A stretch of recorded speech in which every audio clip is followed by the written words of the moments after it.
नमस्कार दोस्तों, मैं मेनपाल लेके आया हूँ आज फिर से एक नई हिंदी की क्लास। और हिंदी की क्लास जो हमने कल की थी, जो हमारा टॉपिक चल रहा था वो था भाषा व वर्ण विचार। हमारा टॉपिक चल रहा है भाषा व वर्ण विचार। भाषा व वर्ण विचार जो टॉपिक हमारा चल रहा है उसमें हमने कल जाना था कि भाषा क्या होती है, इसकी लघुतम इकाई क्या होती है।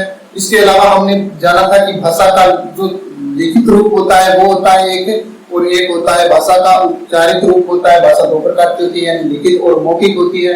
इसके अलावा हमने जाना था कि भाषा की लघुतम इकाई क्या होती है, ध्वनि होती है, और इसका लिखित रूप क्या होता है, उच्चारित रूप क्या होता है। इसके अलावा हमने जो हिंदी वर्णमाला है उसके पाठ किए थे, उसके दो भाग बताए थे। उसके अंदर जो था हमारा टॉपिक चल रहा था वो था स्वर, और स्वरों का वर्गीकरण हमने कुछ किया था, जिसमें हमने किया था लघु स्वर और दीर्घ स्वर। यहां तक कर चुके थे।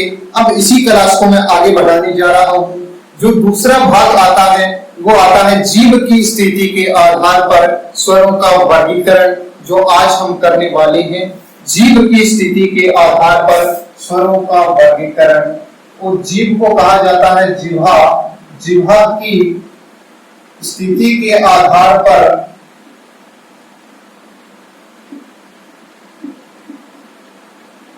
स्वरों का वर्गीकरण, यानी कि हम जिन स्वरों का उच्चारण करते हैं उस उच्चारण करने में हमारे जीव की जो स्थिति होती है वो किस प्रकार की रहती है, उसके आधार पर स्वरों का वर्गीकरण किया गया है। और वो वर्गीकरण जो है 3 भागों में किया गया है। यानी कि हम कह सकते हैं कि जीव की स्थिति के आधार पर जो स्वर है वो 3 प्रकार के होते हैं। 3 प्रकार के होते हैं। जानते हैं 3 प्रकार कौन कौन से होते हैं। सबसे पहला जो प्रकार आता है वो आता है आग्र स्वर।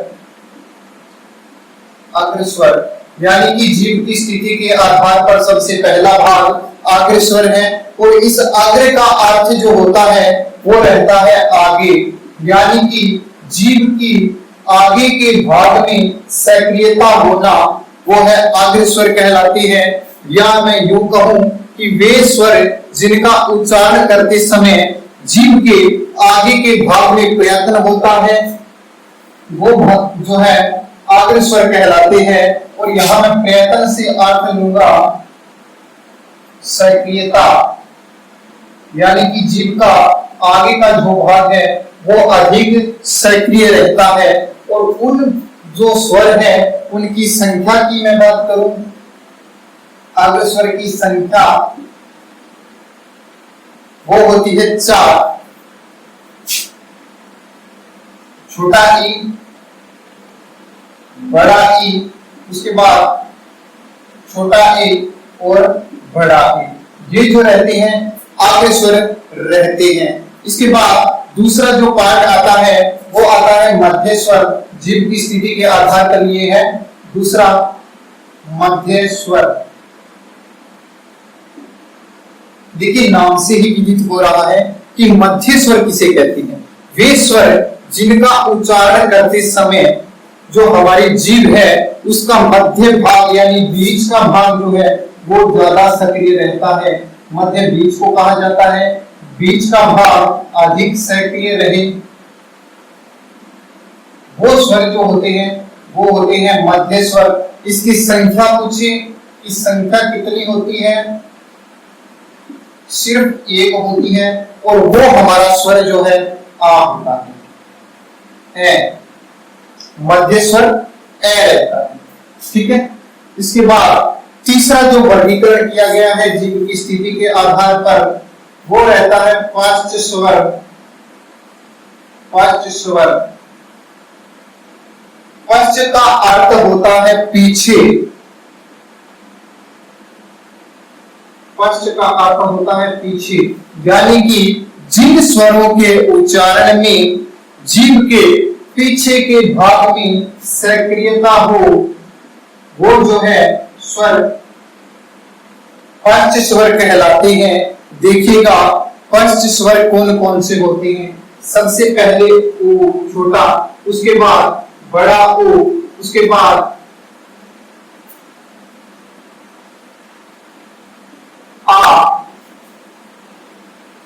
छोटा ओ,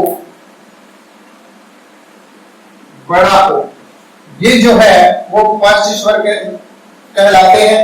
इसके अलावा एक स्वर जो है और आता है इसके अंदर, जो इस प्रकार से लिखा जाता है ओ, जो सिर्फ अंग्रेजी वर्णों में यूज होता है। जब इंग्लिश का जो वर्ड है, शब्द है, वो हिंदी में रूपांतरण होके आता है, वहां पे इसका उपयोग किया जाता है। जैसे कि हम लिखते हैं और इस प्रकार के शब्दों में जो है ये ओ आता है। ये क्या होता है, आ और ओ के मध्य की स्थिति होता है। ठीक है, देखिएगा एक बार फिर से रिपीट कर देता हूं। स्वर है, जीभ की स्थिति के आधार पर स्वरों का वर्गीकरण जो है तीन प्रकार से किया गया है। सबसे पहला जो प्रकार आता है वो अग्र स्वर होता है। अग्र का अर्थ जो है वो आगे रहता है, यानी कि जिन स्वरों के उच्चारण में जीभ के अग्र भाग में प्रयत्न हो, जीभ के आगे का भाग जो है वो अधिक सक्रिय रहता है, उसको अग्र स्वर कहा जाता है। इसकी संख्या कितनी होती है? इनकी संख्या 4 होती है, आपके सामने लिखी हुई है, इनकी संख्या 4 होती है। इसके बाद दूसरा जो वर्गीकरण है वो है मध्य स्वर कहलाता है। मध्य का अर्थ बीच में होता है, यानी कि जीभ के बीच का भाग सक्रिय होना। उसकी संख्या सिर्फ 1 होती है और वो होता है स्वर ए। इसके बाद तीसरा जो भाग है वो पश्च स्वर होता है। पश्च का अर्थ पीछे होता है, यानी कि पीछे का भाग सक्रिय होना। इसकी संख्या पूछे तो 6 होती है। देखिएगा कौन कौन से होते हैं। सबसे पहले छोटा ओ, बड़ा ओ, उसके बाद आ, उसके बाद छोटा ओ, बड़ा ओ, और ये आ और ओ के बीच की स्थिति। तो ये था हमारा जीभ की स्थिति के आधार पर स्वरों का वर्गीकरण। आप स्क्रीनशॉट लेना चाहते हैं तो ले लीजिएगा, इसके बाद मैं कर रहा हूं इसको इरेज और बढ़ते हैं आगे।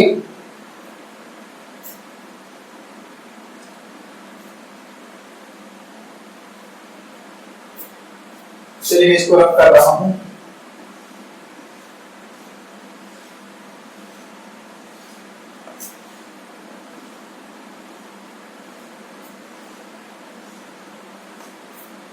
देखिए आपका जो भी कोई क्वेश्चन हो, कुछ पूछना हो तो आप कमेंट बॉक्स में लिख दीजिएगा, मैं उसका उत्तर दूंगा। बिल्कुल आपके हर कमेंट पर जो है वो रिप्लाई दिया जाएगा, हर कमेंट को मद्देनजर रखा जाएगा।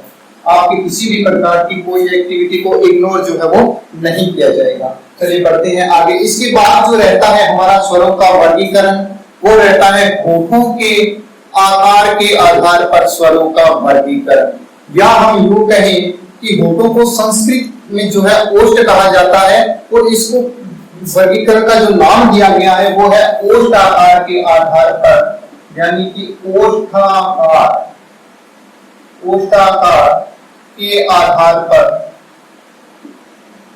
स्वरों का वर्गीकरण। ओष्ठाकार के आधार पर स्वरों को जो है वो सिर्फ 2 भागों में बांटा गया है। इसके यानी कि मैं कहूं कि इसके 2 भाग होते हैं। वो कौन कौन से होते हैं देखिएगा। सबसे पहला जो होता है वो होता है वृतामुखी स्वर। वृतामुखी स्वर, इसी वृतामुखी स्वर को जो है वो वृत्ताकार स्वर भी कहा जाता है। वृत्त का अर्थ होता है गोल, यानी कि वे स्वर जिनका उच्चारण करते समय होठों का आकार जो है वो गोल हो जाता है, वृत्तामुखी स्वर कहलाता है। देखिएगा होठों का आकार कैसा होना चाहिए? होठों का आकार, आकार को आकृति कहते हैं। होठों का आकार गोल हो जाना, वो कौन से होते हैं? वृत्तामुखी स्वर होते हैं। देखिएगा कौन कौन से होते हैं वृत्तामुखी स्वर। छोटा ऊ, बड़ा ऊ, छोटा ओ, बड़ा, ये 4 रहते हैं मुख्य रूप से वृत्तामुखी।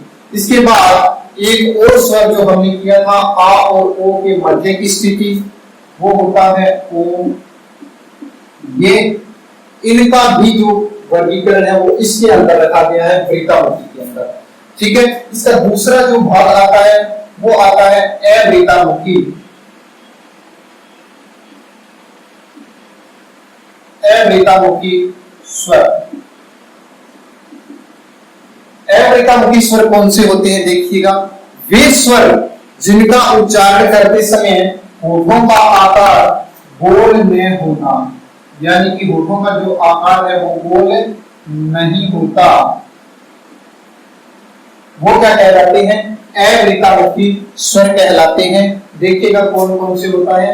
सबसे पहले ए, उसके बाद आ, छोटा ई, बड़ा ई,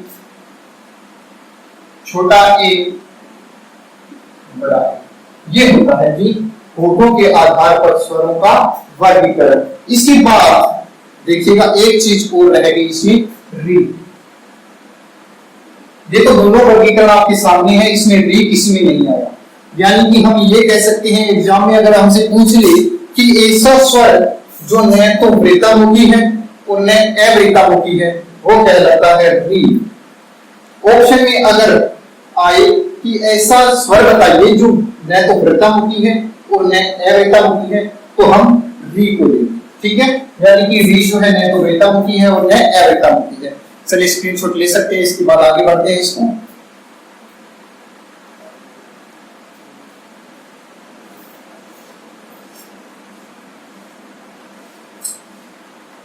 अगर दोस्तों हिंदी की सभी प्रकार की इस प्रकार की वीडियो देखने के लिए हमारे चैनल को सब्सक्राइब कीजिएगा और वीडियो को लाइक जरूर कीजिएगा।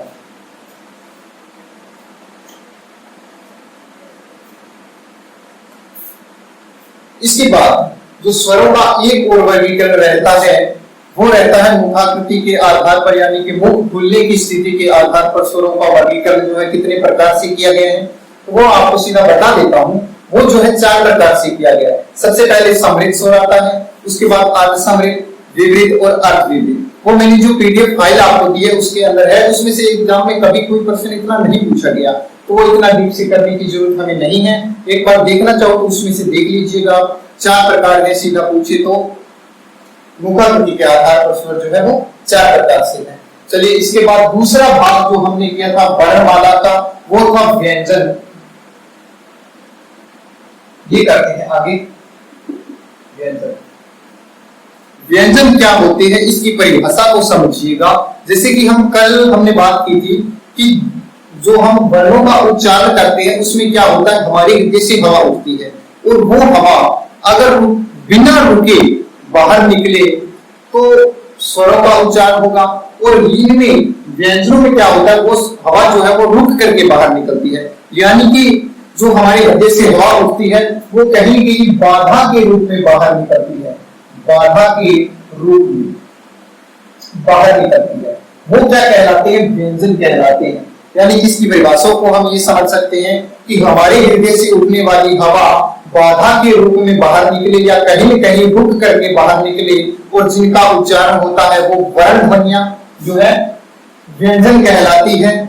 ठीक है, अब बढ़ते हैं व्यंजनों को विस्तार से करते हैं। सबसे पहला जो व्यंजन आता है वो आता है ए। वर्गीकरण कर रहे हैं, ध्यान से समझिएगा, मोस्ट इंपोर्टेंट है। बहुत बार क्वेश्चन जो है सबसे ज्यादा इन्हीं में से पूछा जाता है, तो इनको समझना जो है वो बेहद जरूरी होता है। व्यंजन सबसे पहले क आता है, उसके बाद है आता है, उसके बाद ग है, अंगय। ध्यान रखिएगा इसका उच्चारण अंगय होता है, अड़य नहीं होता। ठीक है, हवा को रोकने का सबसे पहला जो प्रयास किया था इन पांचों ने मिलकर के किया था, इसलिए इन पांचों वर्णों को सबसे पहले रखा और इस वर्ग में रखा वो वर्ग था क वर्ग, वो क वर्ग कहलाता। ठीक है, और इन पांचों वर्णों ने जो हवा को रोकने का प्रयास किया था वो गले से किया था, यानी कि कंठों से जो हवा को रोकने का प्रयास किया था वो कंठों से करने के कारण इनको कंठे ध्वनि कहा जाता है। इनको क्या कहते हैं, कंठे ध्वनि या कंठे व्यंजन कहा जाता है। यदि पूछे कंठे व्यंजन कौन कौन से होते हैं तो हमने ये देखा है कंठे व्यंजन क वर्ग को कहा जाता है। इसके बाद दूसरा आता है च, उसके बाद छ, ज, झ, ये। दूसरा जो हवा को रोकने का प्रयास था वो च वर्ग ने किया था, वो इस वर्ग का नाम है च वर्ग। दूसरा प्रयास था इसलिए दूसरी लाइन में आए और ये प्रयास किसके साथ कैसे किया था? जब गले से हवा आगे निकलती है तो इन्होंने प्रयास किया था तालु के साथ, यानी कि इनका उच्चारण करते समय क्या होता है, हमारी जीभ जो है वो तालु के साथ स्पर्श करती है, इसलिए इस वर्ण को तालव्य व्यंजन कहा जाता है। पूरा का पूरा वर्ण जो है वो तालव्य या तालु व्यंजन कहलाते हैं, तालु व्यंजन। इसके बाद आगे तीसरा जो वर्ग रहता है वो टय वर्ग रहता है। टय वर्ग है, सबसे पहले टय, उसके बाद है, उसके बाद ड, उसके बाद है और उसके बाद अय। ये जो है तीसरा प्रयास था हवा को रोकने का, और इन्होंने प्रयास किसके साथ मिलकर के किया था? तो वो सब तालु से और दांतों के बीच की स्थिति थी, उसको कहा जाता है मूर्धा, इसलिए इनको मूर्धन्य व्यंजन कहा जाता है, या इसको कहते हैं मूर्धा व्यंजन। मूर्धा व्यंजन यानी कि इसका उच्चारण जब करते हैं तो क्या होता है, जीभ ऊपर उठती है और झटके के साथ मूर्धा को स्पर्श करते हुए नीचे आती है। ये था तीसरा। इसके बाद चौथा आता है तय, थ, ज, ध, न। ये 5 वर्ण थे। इन्होंने पांचवा प्रयास किया, चौथा प्रयास किया था हवा को रोकने का, और ये जो वर्ग है वो तय वर्ग कहलाया, तय वर्ग कहलाया। इसका जो उच्चारण होता है वो मूर्धा से थोड़ा सा आगे और दांतों के साथ जीभ का स्पर्श होके इनका उच्चारण होता है, इसलिए इनको दंत व्यंजन या दंत के व्यंजन भी कहा जाता है। दंत के व्यंजन इनको जो है वो कहा जाता है। ठीक है। इसके बाद दांतों से हवा बाहर निकल गई और अलग इसके बाद जो वर्गीकरण आता है वो आता है वर्ग प, है, ब, है, न। ये रहता है इसके बाद, और इस वर्ग को जो है वो प वर्ग कहा जाता है, यानी इसको प वर्ग भी रखा गया है। दांतों से जब बाहर हवा निकलती है तो हवा को रोकने का जो माध्यम रहता है या इसके पास जो ऑप्शन बचता है वो सिर्फ और सिर्फ होठ बचते हैं, इसलिए इनको होठ के व्यंजन कहा जाता है, यानी कि होठों के द्वारा हवा को रोकने का प्रयास किया था, इसलिए ये होठ के व्यंजन कहलाए थे। 5 वर्ग हैं, प्रत्येक वर्ग में 5 वर्ण हैं, कुल इनकी संख्या 25 हो गई है। और ये जो 25 है यहां से लेकर के यहां तक, इसको मैं कहूं स्पर्श कहीं कहीं हवा करती है, इसलिए इसको NCERT हिंदी की मानक बुक है, इसके अंदर जो है वो स्पर्शी व्यंजन कहा जाता है। स्पर्शी व्यंजन ध्यान दीजिएगा, हिंदी में पूछे स्पर्शी व्यंजन कितने होते हैं, वो होते हैं 25।